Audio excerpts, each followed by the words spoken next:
everyone, it's Ozzy Moore with your Education Station. Today we're talking about navigating the educational journey for children with special needs. And today we have Miss Anna Binder, Hello. an advocate in our area who, you have many roles in our area, Anna. I try. You're a mom too. I am. How many kids? 6. 6 kids. And you also shared with me that they have special needs as well. Yes, a few of them do that have required services within the Clark County School District over the last 21 years. Long time. Yes. Long time. Now, what should parents look for when choosing a school? And I know you probably obviously gone through that same experience. I learned a lot about that experience. Mm-hmm. So nowadays, it just kind of depends because there's a lot of children who start in our school district that don't necessarily have an individualized education plan or a 504. And so for a lot of parents, they don't start venturing into that journey until their child enters the education system. And so at that point, you typically have already chosen a school for whatever reason. And then depending on what your child requires, depends if you stay at that school or if the district recommends sending them to a school who can facilitate their needs. And you're talking about IEP. Correct. Special IEP. education, yes. What are some of the misconceptions about IEPs? Um, I know every family is different. Every situation varies. Correct. And the children have so many different needs. Right. So, like, for example, my oldest daughter had an IEP, but she just required speech. Okay. So she stayed in the general education setting and then got pulled out for her speech minutes in elementary school. And then we have 2 of our sons have required in elementary the self-contained program, where they spend their minutes with the general population during like specials like music and art, recess, PE, lunch, things like that. And one of them didn't integrate into a more generalized setting until high school. Okay. And then our youngest is entering 4th grade. Oh, So, wow. yes. 4th grade. Is he excited? No. Okay. It's okay. I wasn't excited either He's at not. that age. He's not. How can parents effectively communicate about their child's needs? You know your child best. Right. And so participate. And participation looks a lot of different ways for different parents, depending on work schedules and family dynamics and culture. And so early intervention is the best. And so I always tell parents that if you ever suspect something prior to them entering school, be persistent with your pediatrician. I know here in Clark County that our pediatricians aren't really that great about listening to parental concerns when it comes to different types of needs, and kind of push parents off a little bit until they're standing on the cliff of needing services. And then I do hear from a lot of parents that say, but we asked. So just be persistent. And if your pediatrician really, truly isn't addressing your concerns, find another doctor. Because we do have a lot of great pediatricians that will listen to those concerns. Nobody spends more time with your child than you do. And then once they're in school, go to open house, go to back to school, attend your parent-teacher conferences. Make sure you have their email. A lot of teachers use Class Dojo, which is an app for communication. They typically use it to only communicate like classroom things, but you can use it like to tell them things. Right. And a lot of the time, that teacher is the forefront. So if you didn't catch something as they're teaching your child, you might get an email or a phone call from them. Like I did for my oldest daughter. I got a call from her kindergarten teacher that said, Anna, Ava's speech is a little delayed and we can help her, And I remember that phone call those many years ago and just being floored that somebody took the initiative to point that out and then say how they could help. That's important. Someone able to identify that quickly. Correct. You brought up children being diagnosed with autism and et cetera a while back. Is there still, from what you're hearing from families, still a long wait list for these children to get properly diagnosed? There is and there isn't. And so the misconception is that you need a specialty doctor or a specialty center to give you your diagnosis. And although it is true, like the Ackerman Center is Right. very inclusive of diagnosis and services, and they're amazing, they do have a longer wait list than other places in town. Where else can we go? Well, so this past legislative session, I don't remember the bill. I will not even pretend to quote one right now, but Okay. I do know we did, and the governor did sign it into law where many years ago, when a law was passed about diagnosis, the insurance companies were misinterpreting it to mean that it had to be a fully licensed psychiatrist or psychologist.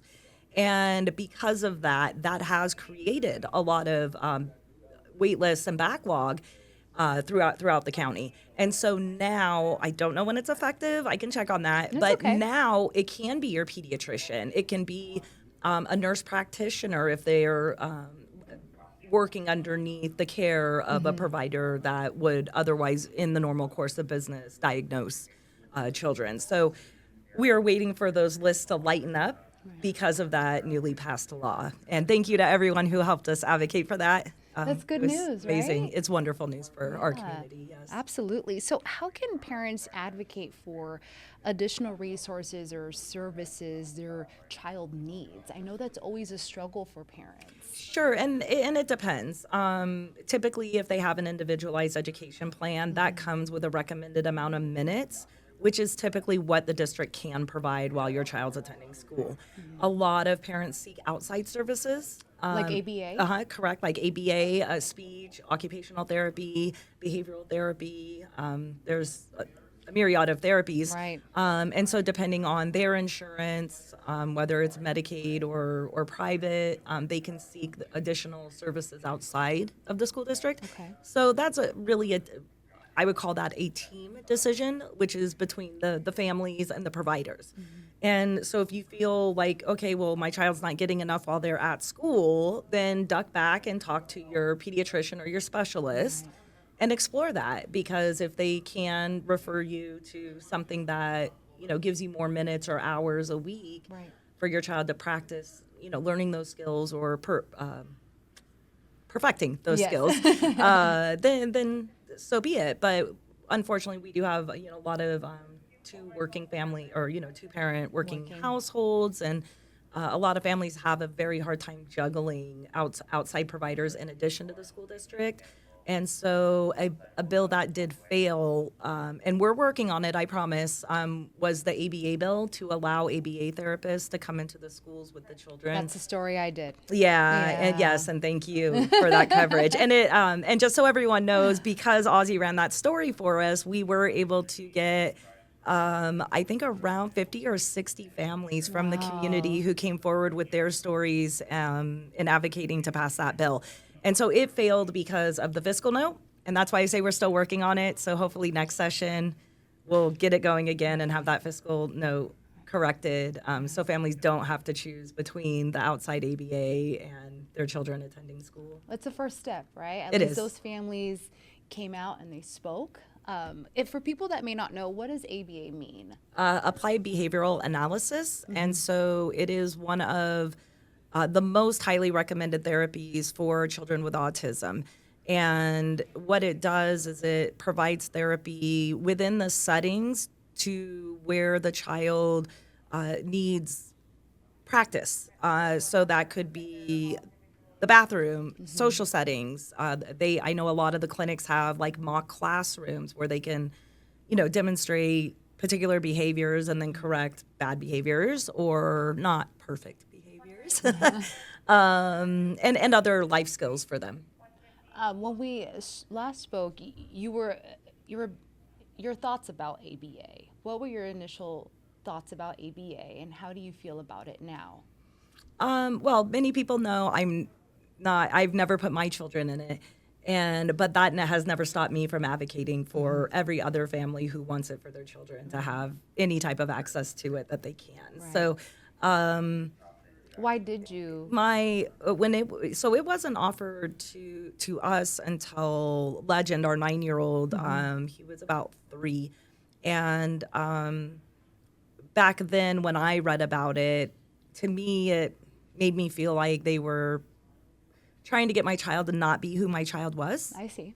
I see. And I love my child exactly how he was made. And so You didn't want to change anything about Legend. nothing about him. And he's a handful. I'll say that. Every kid is though. You know, every kid can be a handful. But we work with him. We probably work with him in a lot of the ways that Yeah. ABA would, but I never wanted to take time away from his life to dedicate it directly to doing that. Right. But I know so many families that it has improved their quality of life and their child's quality of life and whatnot. So if even just it may not be for me, but it's for a lot of people, and I do very, very much support that. Right. When I did this story about ABA and I went to visit a mom and her daughter, the therapist, was there. And I remember the mom kept talking about how she was so thankful that she has this special bond now with her daughter where she can communicate. Not like, communicate how, every other child would, but with her, it was a communication that she felt like, wow, I'm getting through my daughter. And I just remember just the tears coming down. And that was heartwarming for me. It is. A lot of our children a lot of them are nonverbal. Right. We have a large population of what we call profoundly autistic. But I guarantee you, they can hear you. They may never say "mommy" or like "mommy, I love you," but they hear us, and they show their love back to us in their own ways Right. through their actions and whatnot. So. I'm gonna cry I know, I because see you're there tearing was a up. point. So Legend did not say "mommy" until he was over 5, and we never thought he would make full sentences. And he's doing amazing right now. He's not quiet at all now. So, but I do remember those years, like putting him to bed and talking with my husband and being like, he's never gonna say "I love you too, Mom." And here we are, but Legend went into early intervention when he was just under a year old. Yeah. And he started into the Clark County School District when he was 3. Okay. And he's now entering 4th grade, but he's been with the Clark County School District for over 6 years now. So I would hope in those 6 years he's made progress. Of course, and But he especially you're has, yes. supporting him. Yes. He has family support, and And that's we have a great important. team. Well, I think you have a question on your list about no, that, you're but good, you're good. we have a great team, and that is something that everyone should know. As the school year starts, whether you're starting a new school, you have a little bit of a change in your staff at your existing school, your teams are there. They do care about your child as much as you do. They want them to succeed. And so sometimes when I'm advocating out in the community, a lot of the time in my first communications with families, it's really a miscommunication between the teams and the parents. And so I go in and help them navigate that. And, and then we just kind of get everything better and we try to move on. But and I'm not saying it's right or wrong, but when parents typically feel frustrated, it's a miscommunication. It's not somebody not trying to help your child. Right. So how do you better foster a relationship with the teacher, especially when your child is transitioning from elementary to middle school to high school? How do you keep that going, that bond with the teachers? It's important to have that close relationship with them. It is, and because they're employees of the district, Right. we are never guaranteed that they're going to be there the next year. Yeah. And support staff is also not as reliable. They are as people, but in their positions because they can move around, or they're in college, and so they get their degrees and they move up. Right. And like with Legend right now, his current teacher, she was his aide back in kindergarten. Oh, wow. And she's been in school. And so last school year, she finally became a licensed educator and is now his teacher. And so knocking on wood, so we've had her last year, we're going to have her this year, and hopefully we get to keep her one more year until he transitions to middle school. And unfortunately, the middle or elementary to middle and then middle to high school transitions, it's not a smooth handoff. Why?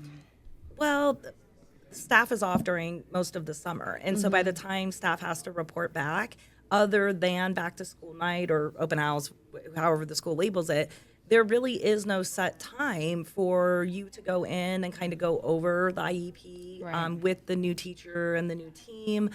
And so you're really just hoping and praying that they read all of them and they know how to, handle your child. I do get a lot of anxiety myself the first couple weeks of school, not just for me, but for the community, because It's always an adjustment. it in is. figuring it And, out. especially when you get to the high school level, where some high schools, they can have upwards of 100 or more special ability children on their campus. And Right. so it's a learning curve. So I just pray for patience and then communication. Like almost everyone has gotten their classroom assignment already. No emails yet, but there's a directory. You can Google CCSD employee directory. Oh gosh, I'm gonna get some hate for that. But just so that's why I said making sure you attend that first open house, but right before school starts, just Right. to walk in, drop some supplies, say, "Hi, I'm Anna. I'm Legends mom. Let me know if you need anything. I'm here."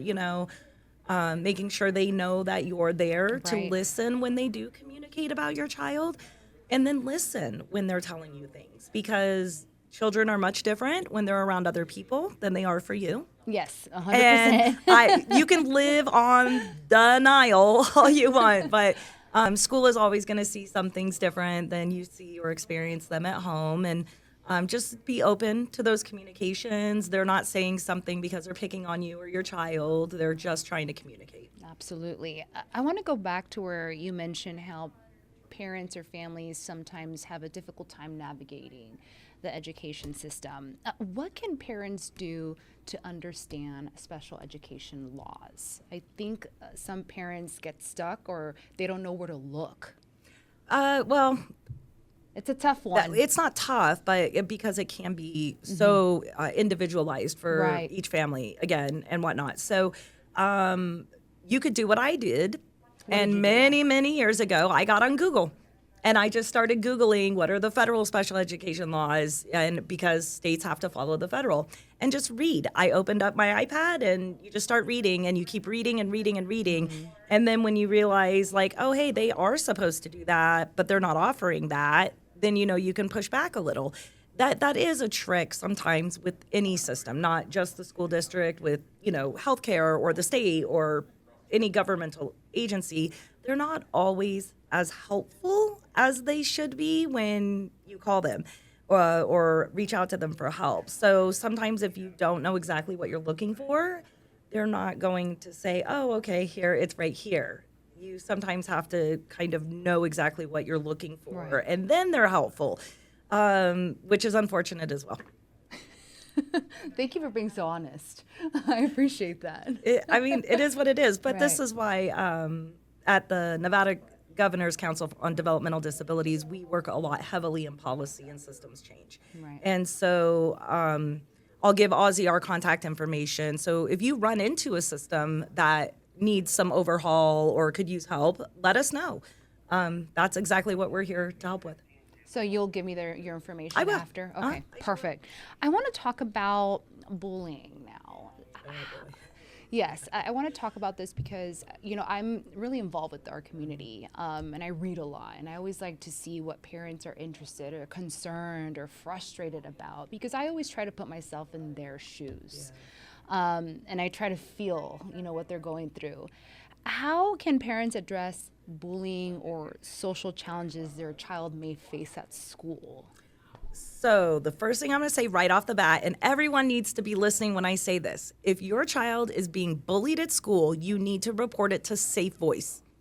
Go in the office and say anything you're going to say, but make sure that you got on the Safe Voice hotline or the app and reported it. A lot of parents don't know that. And so for sharing that. when they're having the experience, the first thing you're going to do, if someone's picking on my baby girl, I'm going to be in that front office not being very nice.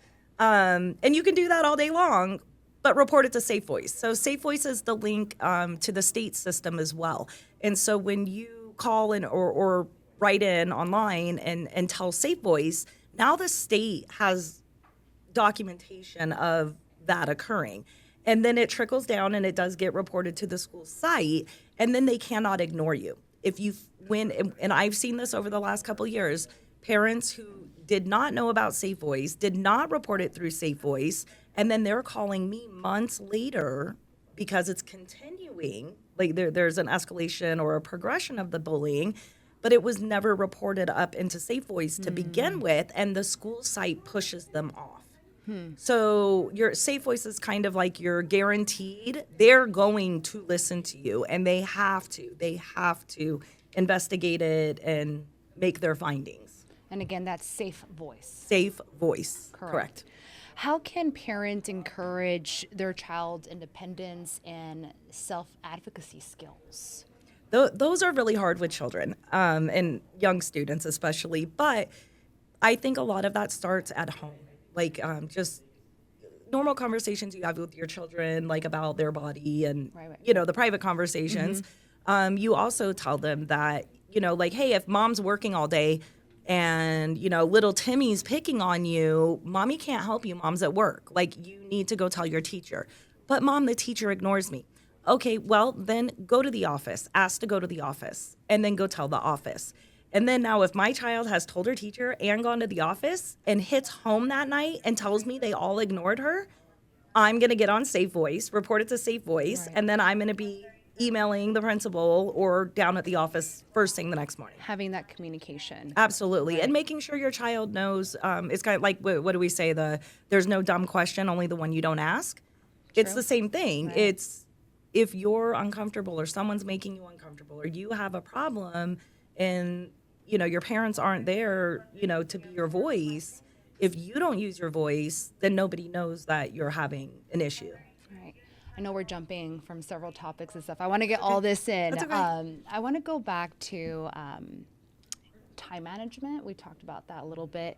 In your experience, how do you manage homework time, study time with children with special needs?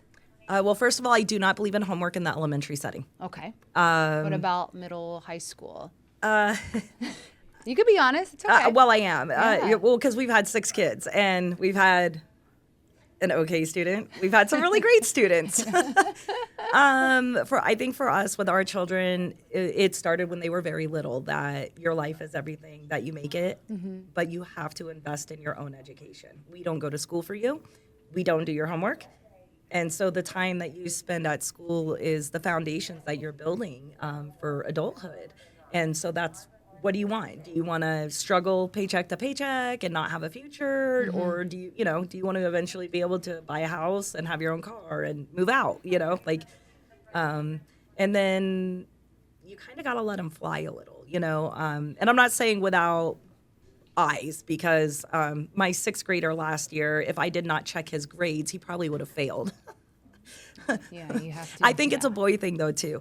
But then my sophomore, I mean, the kid's got a 4.0. I don't even have to check his grades. He Every comes kid's to different. he comes to me and says, like, if he had an issue or something with an assignment. And the older kids were kind of like that too. But it's along the same lines of using your voice. I don't know what you need if you don't tell me. Right. And that does not include 11 p.m. Mom, I have a science project due tomorrow and I have no supplies. That does not count, kids. Oh my goodness, my daughter did that to me once. I was livid. We just started keeping extra poster boards and Right. stuff out in the garage. And I went, to the store that late because we had to get it done. I am not sanctifying that though, children. So how do you help your kids develop those social skills and friendships? Because that's important too. And my older kids were in the COVID years. Well, all of the kids saw the COVID years. So fortunately, because we had 6 kids, they were never alone. They had each other. So we're always thankful for that. But we had one did karate and played sports. So he, built his friendships and stuff around his common interests. One of my daughters is a gamer, so her friends only exist online. And she's almost 22, and her friends are online. It's all right. My 19-year-old loves costumes and RuPaul. Okay. And so she built her little group of friends around the common interest of the costumes, makeup, performing. things like that. And my 16-year-old, everyone in my neighborhood knows him. They have dubbed him management because he's in everyone's business. But he'll help you, bring your trash up and down. And, he's just really helpful. If he sees you unloading groceries, he'll, offer to help. He cat sits for one of the neighbors. He does dog poop for one of the other neighbors. He's just an all-around really helpful kid, and I think he's a lot like me because he sees need. And then he's like, hey, I'm here. Like, what can I do? Steps in. Yeah. And then, fortunately, the 12-year-old, COVID hit him a little hard because he was in first grade when COVID hit. And so, yeah. And so first and second grade wasn't really there for him. And he really bounced back. And now he'll be going into seventh grade. And I know. Time flies. I know. He goes to the new Burkholder STEM Academy. How's that experience? He loves it. Yeah, he absolutely loves it. So the little group of friends that they've created there, none of them knew each other before last year. Right. And how many students are in a classroom? Ratios? I don't know. No. They're small Small though. one. Yeah. And they do the block schedules and stuff like that. But they had an amazing STEM class though. It was called Gateway Design. And last year they built prosthetics. Oh, that's awesome. Yeah, so they learned how to build like a prosthetic arm, prosthetic leg. I was so happy for that. I was like, oh my God, you are. That's great. Which, yeah, it was so amazing because it not only taught them more about, developmental disabilities, but that we have the technology to equip people to try to lead the best lives that they can. And so, these students are making it happen. and they're like part 11 of it. and they're 11 years old. I was like, this is so amazing. Yeah. It So is. I'm looking forward to see what's on their project plate for next year. Sounds like a great school. Yeah. Yeah, so far, yeah. Well, and my sophomore went to Burkholder when it wasn't a magnet. Got so a lot of the same teachers stayed. Right. So when he wasn't doing work like in math, my other son is like, oh, I know him, and he's emailing him for me. So I was like, okay, well, you take care of that. All right, you handle that. Right. I want to go back to IEP real quick. What are some key components of a successful IEP meeting, in your opinion? Again, is listening. Because they go over the current placement, which can really take a long time. And it can sometimes feel a little negative because they're talking about like what your child is capable of, but where your child should be developmentally at that grade level. And so it sometimes can be a little overwhelming, especially like, for example, like Legend has a 27-page IEP. Oh, wow. And so the narrative on his is very long, and it is depressing if that's what you're focusing on. And so they have to read it, so I just bear with it. But then when the conversation turns to their strengths and where they want to focus minutes and things like that, that's where I love the conversation because we're not talking about the setback, we're talking about the future. Right. And so just being always mindful of that current placement. But always holding in your heart that your child is just going to grow and blossom exactly how they're intended to. And so we could put 20 minutes on it, we could put 180 minutes on it. It doesn't mean that your child is actually going to hit all of those objectives, within that school year, but they're goals. Right. And so it's I think easier for parents to kind of pick a goal, like something they really want their child to do, and then focus on that one goal while academically the educators and the specialists can focus on kind of those goals.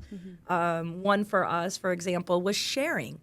Oh, that's a good one. Yeah, Yes. Legend does not like to share. He was the line leader for one and a half school years because no one else was allowed to lead the line. Oh, okay. And so we had to dedicate an objective to teaching him how to let other kids take turn and share without getting really upset. How has it been for him? Wonderful. Now he's like, I don't want to be the line leader. Like, somebody else can do it now. I'm over it. Yeah, pretty much. But it took a long time. Like he would be out in the street playing with the, his brothers and other kids, and you could hear him in the house. I lost. And he didn't lose. He just thought it was the perception of losing. Yeah. So, but that literally took almost 3 years It takes of time. work. It takes Right. time So- and patience, like you Right. said, and being optimistic. And reading to your children. I cannot stress that enough, especially when they're younger. If you think they're not following along while you're reading that story, just them hearing you read those words and tell a story is, we can't overshare enough how important early literacy is in just reading to your child. As an infant, as a toddler, as a Well, young in your child. belly. All Yeah, of that. absolutely. Yeah, I Well, remember that. children develop their language skills while they're in utero. So that's why when they come out and they look at you and they're like, oh, wow, the face and the voice, like because That's you. yeah, that's you. Like, oh, you have a face, so nice. But that's why there's like that connection because they've already been listening to you for all that time. They know. They do. They know it's you. So, how can a parent, a family ensure that their child's IEP truly reflects their needs? Well, that's being observant, and that's watching. A lot of teachers will send home the packets of work that they've worked on, just for you to review them to see, what they're doing. And so, like a couple years ago, I'm gonna use my own son for as an example because he's a good example. I was getting like his writing, like where they trace the letters and then, like would write like fun or something like that. And I just kept noticing like there was no improvement in his handwriting skills. Okay. Like none. And he has OT, occupational therapy, Okay. to help with his handwriting. But he's got it down now, but there's still no improvement in, it still looks like a kindergartner's writing. I see. And so I advocated really, really hard because they stopped teaching cursive. Yes. And so for my son, when you print, it's so definitive, right? Like the I, like start, stop, start, stop, start, stop. Okay. And he just isn't a start, stop kind of person. And so it started with me begging them to put a program on his iPad, his school iPad, that taught him cursive so he could flow. And it wasn't, like Stop, right. Right. And then this past year they added cursive back to the curriculum, and his handwriting has improved like 1,000%. That's amazing. But I knew that though because my oldest daughter, it was kind of the same thing. And the minute she learned cursive, she's got amazing penmanship. So I think for them, it's just that little, whatever it is with the fine motor skills. Keep going. Right.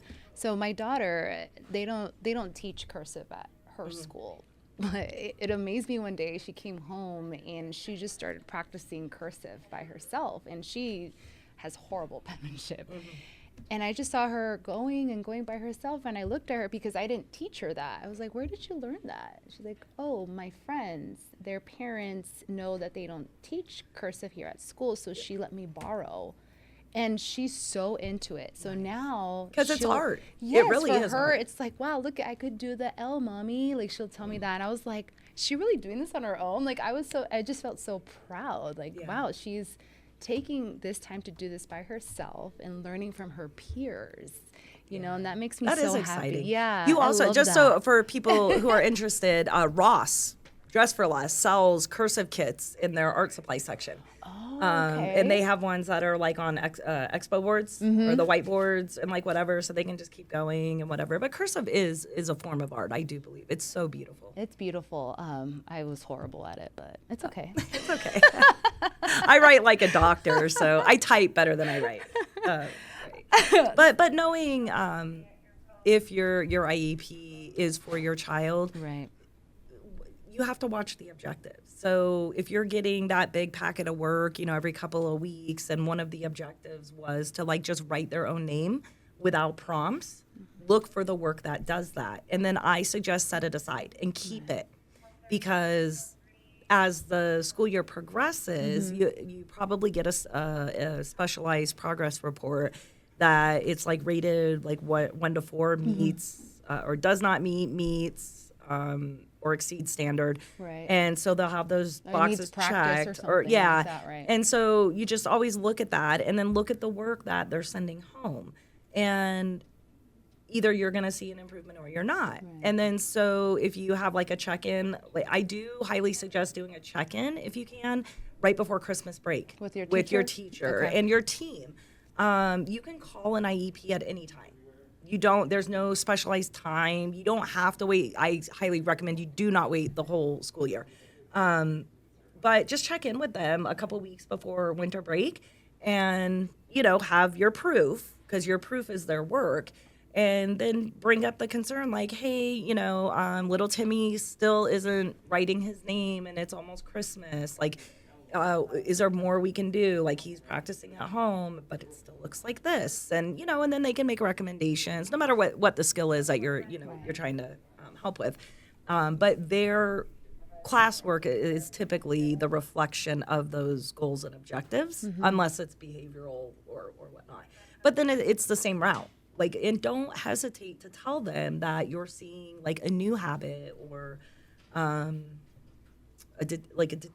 a deterioration or a setback of a skill that maybe they were mastering, and now they've kind of taken a step back from that, because it's not uncommon that our children, when they're in a classroom with other children like them, Right. they pick up new habits. Right. Why do some parents push to have their child in just a general educational setting, a general class? Because typically when children are around children that are just children, they call them atypical peers, but children are children regardless of their ability. And so the more inclusive time that they receive around children, they learn habits from them too. And they typically see modeled behavior, Right. modeled like age-appropriate play, where they don't necessarily get that within a self-contained program. But why do some parents, the parents I've spoken to, some, not all, tell me that they get pushback from the school district on that? Because in the general education classroom, there's only one teacher. And so unless you were able to fight for and get a one-to-one aide to be in that classroom with your child, that one teacher, let's just hypothetically say there's 18 other kids in the classroom plus your child, they cannot dedicate the one-to-one time that your child needs to be, kept on task or redirected or answer all of their questions. Like, I know Legend asked like 10,000 questions to the gen ed teacher, and she giggles all the time. She's like, if he was my only student, we'd be fine. But they just can't most of the time they can't accommodate their need, the educational need, Right. and still balance their classroom. Is it because there are not enough aides or Correct. educators? Yeah, Okay. and it's I believe it's a budget issue too with the district. Even though if it's necessary, your child's supposed to be provided that, but it's one of the hardest things to get. Is it easier for parents to just pull their kids out of school, maybe homeschool them? If Or anyone just can, depends. yeah, if you can homeschool, you're very blessed. I wouldn't. You couldn't pay me enough. Anna. Yeah, but my teachers know I love them, and my Yeah. aides know that I love them. So I But some say parents do that. some parents you know, do, because and- it's a lot of back and forth with the IEP meetings. correct. And if you're getting outside services, it frees up time to travel for those things. But you can also get your services at your school and homeschool. So if you pull to homeschool, your place school still has to provide those services if that's what you choose. So you could homeschool, but you have to provide the transportation, I believe. Don't quote me on that. Okay. I think if you homeschool, you have to bring the kid to the school for like speech or OT or whatever. I'm actually going through that with a parent right now, and I don't remember what her paperwork said. But it's just like sports. Like, if you choose to homeschool your kid, they can still go and attend the specials, the art, music, sport, anything that isn't general education, they can still receive from their community school. Got it. I want to talk about life after high school. I know we jumped from like elementary and middle, but life It's a after high transition. school. It's a is. transition. What are your thoughts on vocational training, employment for your children as they get older? What are you thinking? Well, first and foremost, the school district doesn't, well, they kind of tell you this, but so vocational rehabilitation is available starting when your child turns 14. No matter where they are, whether they're still in 8th grade, they've moved on to high school. And I know this, but they try to wait until your kid's like a junior or senior. And then they tell And you? then start trying to provide the services. So, Oh, okay. but it's an opt-in versus an opt-out. What's the difference there? So you have to sign up for it. I get it. It's not an automatic like, oh, hey, your kid turned 14 and here's all this wonderful stuff we're going to help teach them. You have to go to the vocational rehabilitation webpage for the state of Nevada, and then you pick the student, and then you sign up for your student to start receiving those services. So I really urge, if you're eligible, to start that right when your child turns 14, because they teach like counting money, how to go out in public and like use a credit card or pay cash and count back change. They teach them a lot of those like outside school social things. They do teach them how to fill out job applications, and there's a myriad of services that they provide while your child's still in school, and then that extends after school as well. And they do provide like vocational training for certain jobs if your child qualifies. And Is there a support network or network outside of school that parents can start kind of looking into right now? so that we call them the regional centers. Okay. And so here in You Southern had a grin though. I Why'd you grin do, like that? because it's something it's in our 5-year state plan that we're going to be working on. Got it. So here in Southern Nevada, we have Desert Regional Center. And so I believe you go online, you can apply, and not everyone qualifies for services through them. But it doesn't hurt to apply to figure out like what they can provide versus what they can't. But they do help with a lot of it. That would be where I would go if I was looking for community, like a one-stop community resource for my child over 18. What are some of the challenges parents could face, as their children graduate from high school and move on? Well, technically, children with special needs, they can stay within the Clark County School District until their 22nd birthday. Okay. So just because they hit their senior year and got any type of diploma, advanced or regular, the school district can retain them if you choose. So that allows them those extra couple of years to hone in and master a lot of skills if they Right. didn't, get it within high school. I get a lot of feedback from the community that it goes both ways. Some people have really great experiences, some don't. But what is really lacking in at least Southern Nevada, but I do know it's true in the rural and the north, is we really lack housing for adults with disability. Young adults especially with disabilities. So what's available right now for parents that are watching this? Not much, because the funding got pulled. So. There was an apartment complex that helped house them, but they lost their funding. And there is a place, I believe, on West Charleston. I don't know the name of it, but it's for That's girls. okay. It's for girls only. Okay. And I'm sure the wait list for them are so long because there really is no housing for them. So, like, if you have a functioning kid who typically could live out on their own, but because they have developmental disabilities, they can't just go get an apartment and live out in the community. They're not safe. They're vulnerable. And so we have a huge lack of places where they can live independently and integrated within the community, but they're safe. I see. I can relate to that. With my brother's permission, he's on the spectrum, and my mom, he's 33, and my mom is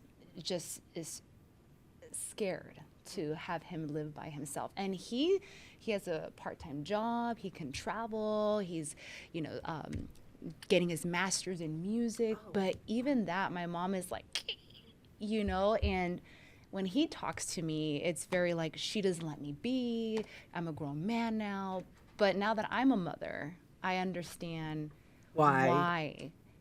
She went through all these hurdles, to get him the proper therapies, the resources. Until this day, she fights, for him not to lose the resources that he has. And that's just, I get sad all the time talking about it, And it isn't, maybe next time you talk to him, reassure him it's not for anything he did wrong.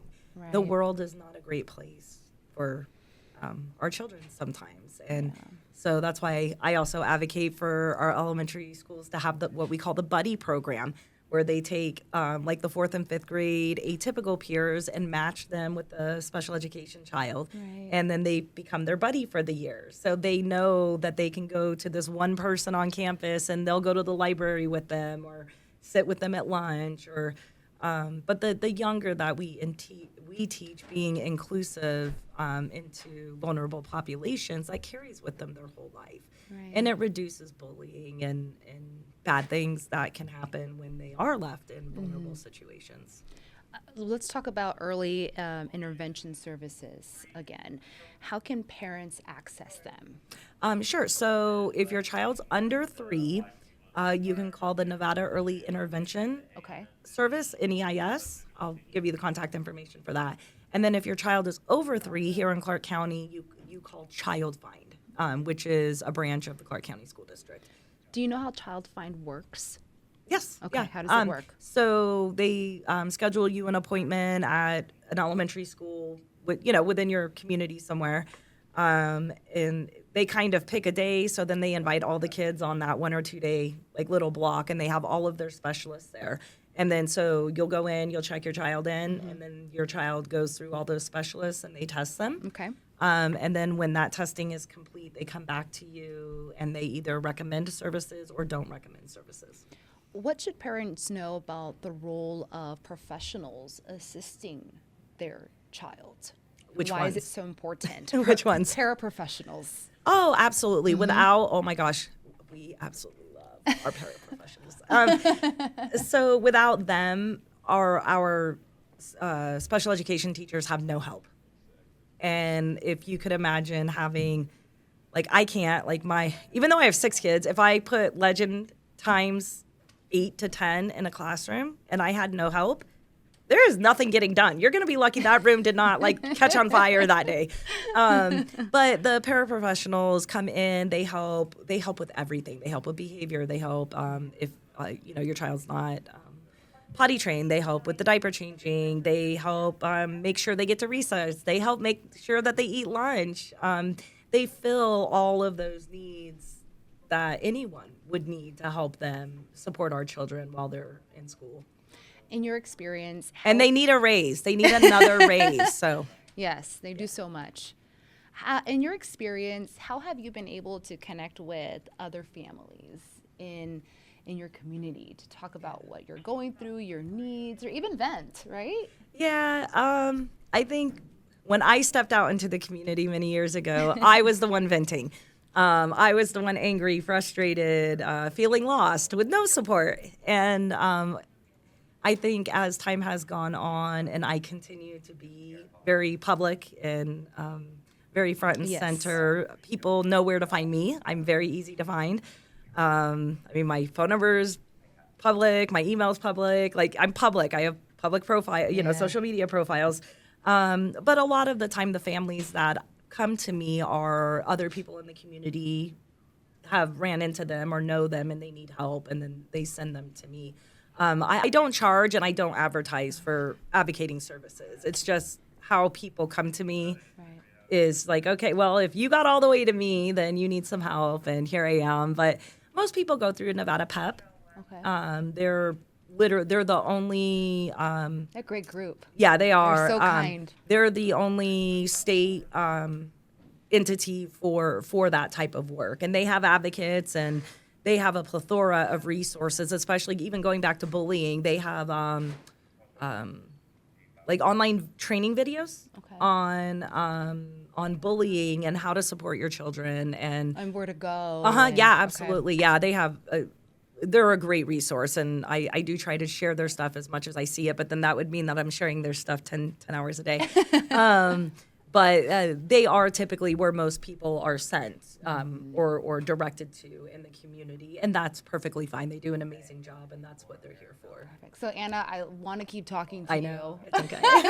Oh, you're amazing. Can you just wrap it up for me and let our viewers know how they can contact you if they need advice or, just need to vent? Okay, well, I guess I need to go start doing my stuff again. But I've been a little quiet. I apologize. I have been quiet. I've been very busy in between the last session and this session, working on policy and other things. So most people who know me know I'm here, even though I'm not maybe being as visible as I normally am. But I'm on X.